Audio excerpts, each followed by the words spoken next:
What happens when one of the richest men on the planet decides to throw a wedding that looks more like a PR stunt than a celebration of love? What if I told you it involved red carpets, a rented island in Venice, and celebrities who looked like they showed up out of obligation rather than affection?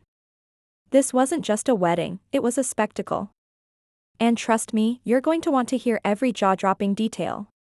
Welcome back to Fame Spills, your go-to channel for everything messy, wild, and celebrity-fueled.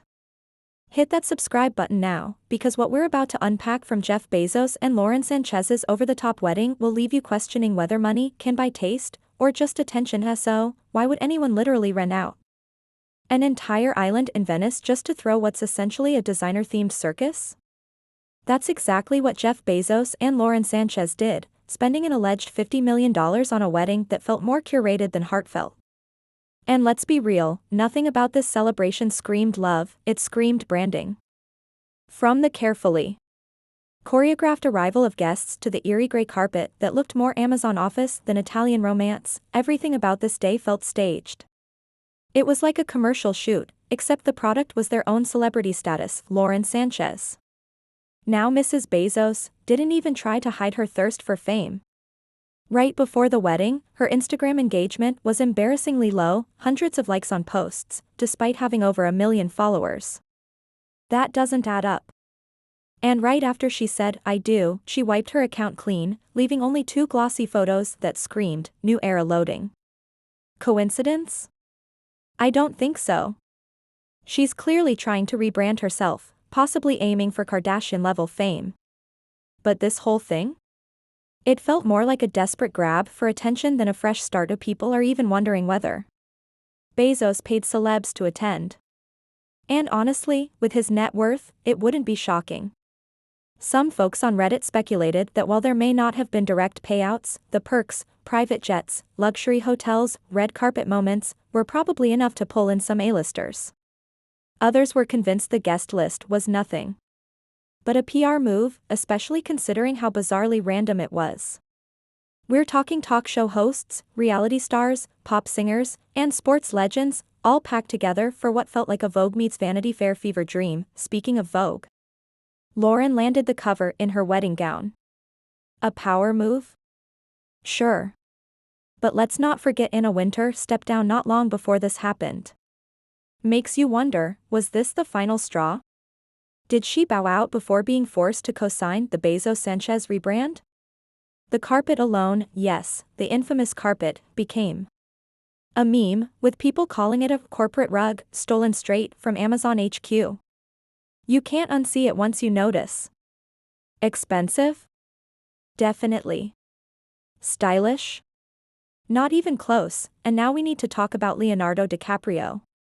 This man preaches about climate change, yet there he was, hiding under a hat at the wedding of a man whose company is hardly the poster child for eco-friendliness. If you're going to hang with the billionaire club, at least own it. Leo looked like he didn't want to be recognized, like he was trying to sneak in unnoticed. Spoiler alert, it didn't work. People roasted him online, especially since he wore the same all-black cap throughout the event. Hypocrisy, much, the celeb turnout was packed. Oprah, the Kardashians, Sydney Sweeney, Tom Brady, Usher, Jerry Seinfeld, all rolled up for this odd mashup of old money, new fame, and influencer energy. One source claimed the wedding opened with a performance by Matteo Belli and was expected to include a Lady Gaga set later.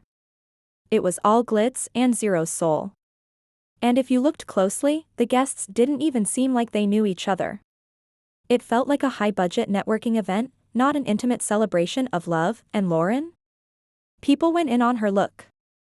While her body was snatched and the gown clearly expensive, the vibes were off. Heavy Kardashian influence with a sprinkle of cat lady on the edge of Catwoman. The dress was oddly wintry for a Venice summer. Tight, covered up, and honestly, it aged her more than it flattered. And yet, there she was, beaming in Vogue, while the staff stood awkwardly in the background like extras waiting for a director's cue.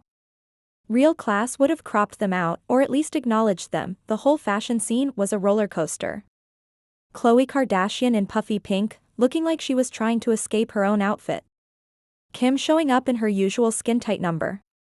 But without a single smile, like she didn't want to be there at all. Kylie's dress? Rumored to be ripped and giving off awkward Lauren copycat energy. Even Orlando Bloom showed up solo, no Katy Perry in sight, and somehow people are now shipping him with Kim. Wild, right? And then there's the ring. Lauren's new wedding ring isn't just an upgrade, it's a planet. It practically covers her entire finger. Clearly, Jeff got the memo after people clowned her engagement ring for being too small. This new rock is knuckle to knuckle, and yes, it's stunning, but also screams, "Look at me." Louder than the entire wedding combined. Let's not forget the nearly 90 private jets reported to have flown in for the occasion. Kim Kardashian's flight alone allegedly cost $33,000 for a single trip. Who even pays for that? Probably Bezos. After all, keeping celebs happy is part of the brand. Meanwhile, regular people are out here debating school lunches and senior healthcare while the elite float over Venice sipping champagne. The wealth gap has never felt more dystopian. So, what was the point of all this? A genuine celebration of love? Or a calculated move to launch their own royal-like celebrity empire? Because from where we're sitting, it looks like the world's most expensive influencer campaign disguised as a wedding. People are catching on, and the comments say it all. One viewer summed it up perfectly: the amount of people that could have been helped with the money blown on this wedding makes me feel sick. So, what do you think? Was this wedding a tacky attempt at fame or a harmless display of wealth? Did the carpet ruin it all, or was it Leonardo's hat? Drop your thoughts in the comments below, we read every single one. And if you haven't already, hit that subscribe button and join Fame Spills for the juiciest, no-filter commentary on the celeb circus we can't look away from. Share this with a friend who lives for the drama, and don't forget to hit like on your way out. See you in the next one.